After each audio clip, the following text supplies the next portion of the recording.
გეტყვით, რომ 12 მაისს ყოვლადწმინდა ღვთისმშობლის წილხდომილობის დღესასწაულზე ბათუმის დრამატული თეატრი აღნიშნული დღესასწაულისადმი მიძღვნილ ფესტივალს უმასპინძლებს. ფესტივალი ეძღვნება სრულიად საქართველოს კათოლიკოს პატრიარქს უწმიდესა და უნეტარეს ილია მეორეს. თემაზე სასაუბროდ შემოგვერთდა ფესტივალის ორგანიზატორი ქალბატონი მანინა ხვედელიძე. დილამშვიდობის ქალბატონი მანინა, მადლობთ მობრძანებისთვის. მიხარიათ თქვენთან ერთად ყოფნა. ჩვენს გვიხარიათ თქვენი სწორობა.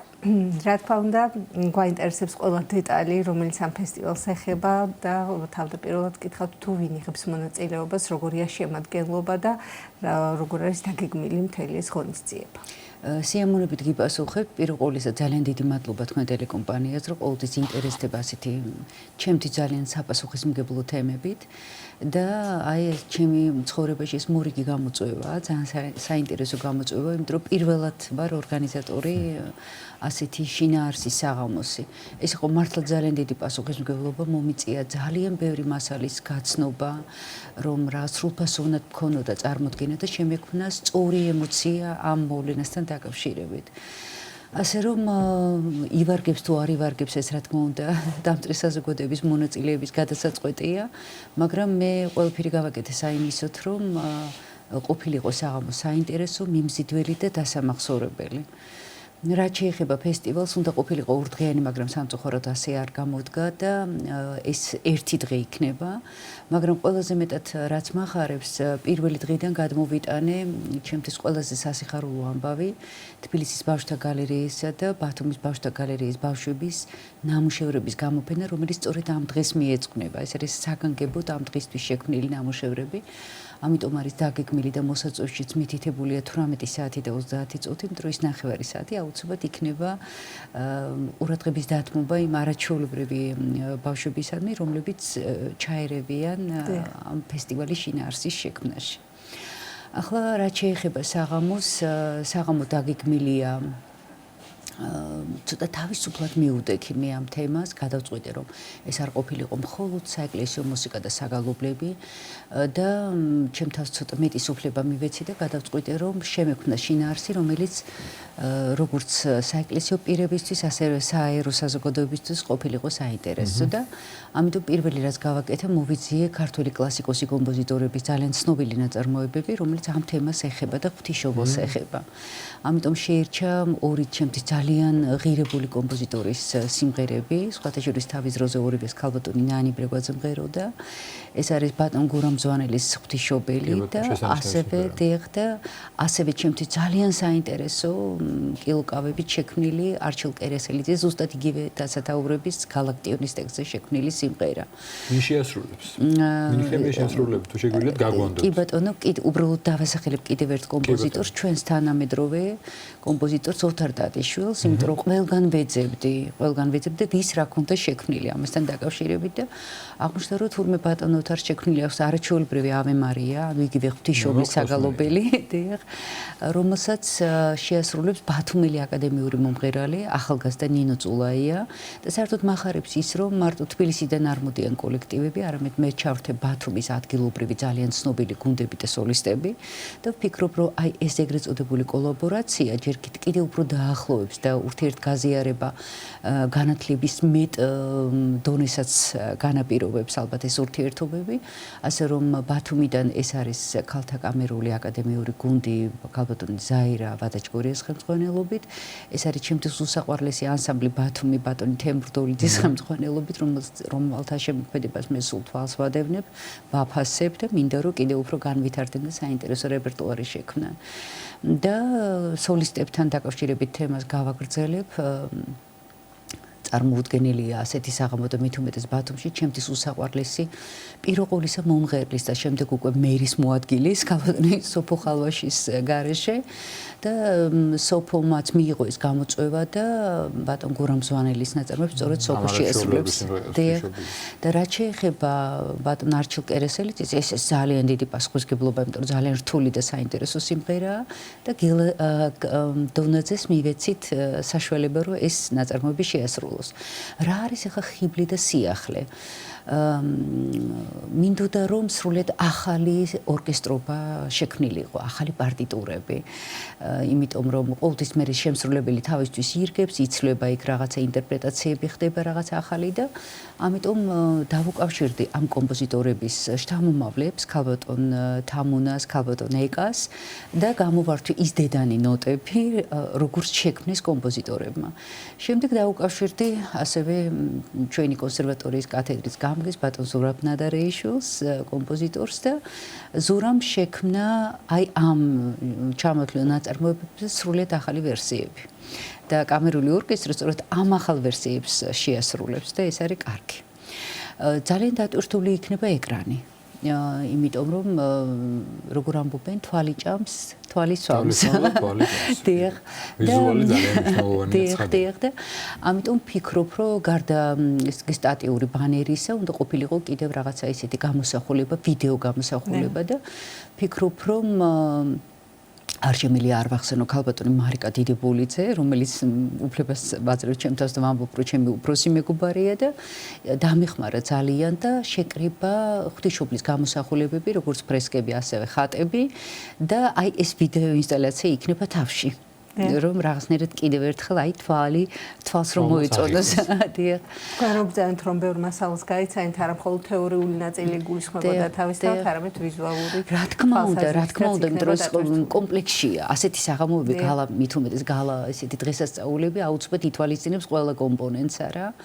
და ამას გარდა კიდევ თქვენ იცით რომ წელს არა მარტო საეკლესიო საერო დღესასწაულებიც ყველა პატრიარქს ეძღვნება, რომც არ გამოცხადეს მაინც ყველაფერი პატრიარქის არის და ამიტომ ბუნებრივია ეს ფესტივალიც პატრიარქს ეძღვნება და ძალიან მინდოდა რომ არის თემა პატრიარქის ახსენებია. ძალიან დიდი ფოტოშურს აქვეყნო თქვენ გაწყვეტინეთ გალბატონო მან ის მნიშვნელოვანი ფაქტი რომელიც სახელმწიფომ მიიღო ეს გამოწვევა, კაი გაგებით და გამოცხადა წელთაღრიცხვების დღეთ, პატრიარქის დიდი ინიციატივის სურვილიც იყო სინოდთან ერთად ცხადია, რომ შეწმინდესობას განსაკუთრებული სიყვარული აქვს ღვთისმშობლის ქონდა და ეს ფაქტი თავად უნდა ითქვას, რომ ბოლო წლებში ესე რომ გააქტიურდა მისი როგორც სხვა მიმართულებით დიდი მოღვაწეობის შედეგიც იყო და სიმბოლური. ამიტომ არის რომ საერთოდ საერო დღესასწაულებზე მე მართლა არ ვიცოდი, რომ სულ მუშაობდი ამ დღეს და ესე იგი 12 მაისი იყო ანდრია პირველწოდებული შემდეგ ღვთისმშობლის წილყდომილობის და იმედის დღე. ესეც ჩემთვის ძალიან მნიშვნელოვანი, იმიტომ რომ სულ მახსენდება უწმინდესის ეს რაღაცა არაჩვეულებრივი, აი ფილოსოფიური მნიშვნელობის აი ეს მზიანი ღამე. და სწორედ ფიქრობდი, რომ ეს შინაარსიც აი ამ პოსტულატიდან გამომდინარე ყოფილიყო, ამიტომ ამას ძალიან დიდი ყურადღება მივაქცია. და ყველაზე მთავარი კიდევ, ესე იგი ყველაზე მთავარი რა გაკეთდა. ჩვენ ვიცით რომ უწმინდესის ყველა ნაწარმოები რომელიც შეიქმნა გახდა საოცრად პოპულარული, საოცრად ცნობადი საზოგადოებაში არა და მათ შორის ერთ-ერთი ყველაზე მნიშვნელოვანი ave maria და ფიქრობდი რომ შექმნილიყო ამაზეც ახალი ვერსია. ჩვენ ვიცით რომ არსებობს ბატონი ვახტანგ კახიძის, არსებობს ბატონი ნიკოლოზ რაჭველის არაჩვეულებრივი მე ვიტყოდი რომ აი ორივეზე ფიქრობ რომ ძალიან საინტერესო ხედვები აქვს ორივე კომპოზიტორს, მაგრამ აი გადავწყვიტე მეთამხედე, ხო, რომელიც ყველაზე ახლოს არის უწმინდესის პირველად ვარიანტთან. მივხვდით, ანუ ძალიან სადა, ძალიან წყნარი, ყოველგვარი ჰიმნური ისევ ზურაბ ნადარეიშვილმა გააკეთა ამის არანჟირება და რა გადავწყვიტეთ, გეტყვით, ესე იგი მინდოდა რომ რაღაცნაირად სოლო საკრავით, რაღაცნაირად დამეკავშირებინა უწმინდესთან. და ჩემთვის ერთ-ერთი ყველაზე ისეთი ხიბლის მქონე საკრავი არის ფლეიტა. და გადავწყვიტე რომ სოლო ფლეიტით დაიწყოს ეს ყველაფერი, რაც აი აუცილებლად ზუსტად მის სულს დაუკავშირდება, სოლო გაჟღერდება. ეს იქნება 4 მუხლი. პირველი ეს არის ფლეიტა, შემდეგ შემოდის ორკესტრი, ეს უკვე მეორე მუხლია, მესამე მუხლი გუნდები და სოლისტები ყველანი სცენაზე არის, ამით ვასრულებთ ამ საღამოს. ყველანი ასრულებენ და შემდეგ ჩვენი ბათუმელი ძალიან საინტერესო მაესტრო ბატონი მამუკა ალაფიშვილი ხომ ზურგით არის დარბაზისკენ მოტრიალდება, ამასობაში ყველას დარიგებული აქვს ბროშურები, სადაც ბოლო გვერდზე არის დაბეჭდილი უწმინდესის ave marias ნოტები და სიტყვები. და ყველანი ფილარმონია გამოხსენდა და საახალო კონცერტი რაცა დირიჟორი ტრიალდებოდა ყველა. არ მქონია ეს ასოციაცია სხვათა შორის ხო და ყველანი გადაშლიან ამ ნოტებს, იმიტომ რომ წინასწარ ვეტყვით ჩვენ ამის თაობაზე, გადაშლიან ნოტებს, სულ ყველანი ერთად მთელი დარბაზი და სცენა გალობთ უწმინდესის ave Marias. გადაღებული იქნება, იმიტომ რომ ესეთ კადრებია. სამწუხაროდ ვერ და გეტყვით ტელეფონებით გადაიხდა. არა, ნუ იქ რაღაცა პერიტრუბაციებია, ეგრეთ წოდებული თვითონ აჭერეს იმაში, ხელმძღვანელობა შეიცვალა და ძალიან დიდი ბოდიში მოიღადეს, თვითონვე იყვნენ დაინტერესებული, მაგრამ ვერ ასწრებენ. ხო და სულ ფიქრობ ახლა აი ვინმე ხო და არ შემიძლია არ ვთქვა წამყვანებზე ხო ხო ახლა რაშია საქმე იცით მე მინდოდა რომ აუცილებლად კიდევ ერთი ემოცია ჩამედო და ეს არის აუცილებლად საგანმანათლებლო მომენტი. ესე იგი შეიძლება უბრალოდ აიყვანო საღამო გამოაცხადო ნომრები და ასე შემდეგ, მაგრამ მე ვფიქრობ რომ ამ საღამოს მეტი აქცენტი, მსხვილი აქცენტი რო დასმულიყო, მაინც რა არის ეს დღე? ღვთისმშობლის წილხვდომილობა და ამიტომ ჩემ თავს მივეცი უფლება რომ უფრო მეტად მე თავად გავცნობოდი ამ ძალიან ძვირფას ლიტერატურას და ჩვენის ისტორიას და ეს გადმომეტანა წამყვანების ტექსტში. იმიტომ რომ აი შიგადაშიგ ის იქნება ჩართვები ძალიან საინტერესო და ეს იქნება იმ დამსწრე საზოგადოებისთვის ძალიან საინტერესო მასალა. აი საგანმანათლებლო უფრო შემილია რომ ეს თქვა, იმიტომ რომ ამის უფლებას მაძლევს ის ტექსტი რომელიც დამზადდა. მაყურებლებს ვეტყვი ქალბატონმა ეს ვერთვით რომ ფესტივალს წაიყვანენ ჩემთან წამყვანები კახა მიქიაშვილი და ელისაბედ აბულაძე. პირიქით ძალიან კარგი რომ ის გამოაცხადეთ, იმიტომ რომ ფიქრობ რომ აი ერთ-ერთი საუკეთესო ვერსია იყო ეს არჩევანი, იმიტომ რომ ამ ხრივ და ამ თემებში ყველაზე მეტად გარკვეული და აპრობირებული წამყვანები იქნებიან და თან ორივე ძალიან სიმპათიურები, ძალიან ლამაზები და ფიქრობ რომ ძალიან დაამშვენებენ ამ საღამოს. მაგრამ ისეთი მუსიკალური და ნაწილი ჩამოთვალე და პროგრამა რომ ეხლა ვფიქრობ კულისებში ვიდგა და დარბაზში ჩავედი. ისეთი მომსვლელი იყო ეს მუსიკალური. სხვათა შორის ამ ხრივ ისეთი პედანტი ვარ, არ ვიცი ალბათ ჯერ არ გადაგიხედიათ ამ სცენარისტის ხო. ესე იგი სერიოზული სცენარი გავაკეთე რამ ხრივ, იცით, აბსოლუტურად ყველაფერი მიწერია, ვინ რას აკეთებს, ვინ საიდან გამოდის. ხო, ესე იგი გაწერილია ყველაფერი, იმიტომ რომ მე მიყვარს ძალიან იმპროვიზაცია, მაგრამ იმპროვიზაცია მაინც ჩარჩოებში. ხო, ეს აუცილებელია რომ მიიღოს შედეგი, დიახ. ხო და ამიტომ ვფიქრობ რომ ეხლა მთავარი რა არის, რომ ყველამ თავის საქმე კარგად შეასრულოს. ეს არის გამნათებელი, ეს არის სცენის მუშა, მიხვდით? ეს არის ის ხალხი, რომელსაც მე ჯერ არ ვიცნობ. უბრალოდ არის მოლაპარაკება და აი ძალიან დიდი იმედი მაქვს, რომ ღმერთი დამეხმარება, რომ ყველა თავის საქმეს პასუხისმგებლობით შეასრულებს და ეს საღამო შედგება ისე, როგორც ჩაფიქრებული მაქვს. რადგან ღვთისმშობელს ეძღვნება, ღვთისმშობელის დაგვეხმარება, უწმინდეს დაგვეხმარება, ძალიან სიმბოლურად დაიმთხო, რომ ესე იგი ეს ტარდება 12-ში და 11-ში ჩაინიშნა კრება და ჩვენ სავარაუდოდ კი არა ესეც იქნება 12-ში გვეცოდინება ახალი საპატრიარქო კანდიდატით და ესეც სიმბოლურად და აუცილებლად ამასაც გამოვაცხადებთ და დიახ ერთადერთი ღელავის რომ წამყვანიც და მონაწილეც და სოლისტით გუნდებიც ყველა ადგილზე იყოს 12-ში დილით მაინც რომ ხო რომ ჩვენ გავიაროთ მთელი ეს სცენარი ესე იგი მოვირგოთ სცენა განათება გაღმოვანება ეკრანი ყველაფერი უნდა მოვირგოთ არ არის შემთხვევითი რომ ბუდიშ სოფო სწორედ ბათუმში ტარდება და რატო ჩვენ თქმა უნდა ეს ეცუნება ღვთისმშობლის წელთმილობას, თუმცა აქვე ვიზახით რომ 12-ში ასევე ანდრიობა და ანდრია მოციქული აჭარიდან შემობძანდა და ამიტომ სიმბოლურია ბათუმში ტარდება. თქვენ ეხა ისმენდით და მე დარწმუნებული ვარ ვინც უსმენს ეხა მაყურებელი ყველაფერს რო თავი დავანებოთ, თავარ, თუმცა თავარანები ვიყავთ ისეთი პროგრამა, ისეთი შესრულებები არიანო ძალიან დიდი ისეთი კულტურული სიამოვნება იქნება. თუმცა აქ არის საგანმანათლებლო შემეცნე მთავარი აზრი რომ ყოველ წელს ჩვენ თემებს შევახსენოთ, რას გულისხმობს წილხდომილობა, რა გამორჩეულობა გვხვდა და რა პასუხისმგებლობა. ამიტომ ვფიქრობ რომ ძალიან საინტერესო იქნება და უფრო ბევრი ადამიანი დაესწრება.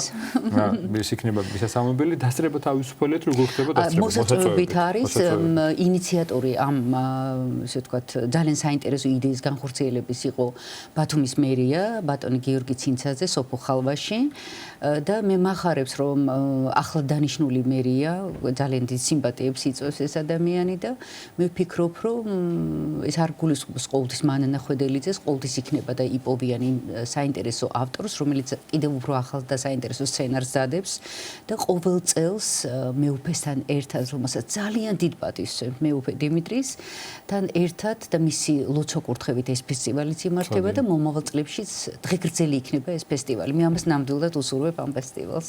შევახსენოთ მაყურებელს, როდის სად გაიმართება? სიამოვნებით, ესე იგი ბათუმის დრამატული თეატრი 18 საათი და 30 წუთი, იმიტომ რომ ჯერ გამოფენით ვიწყებთ და შემდეგ კონცერტის დარბაზში გადავინაცვლებთ და 12 მაისს რა თქმა უნდა აუცილებლად და მოსაწვევებით არის. აი გუშინ უკვე დამირეკეს თეატრიდან, იმიტომ რომ ელექტრონული აფიშები უკვე გაიკრა.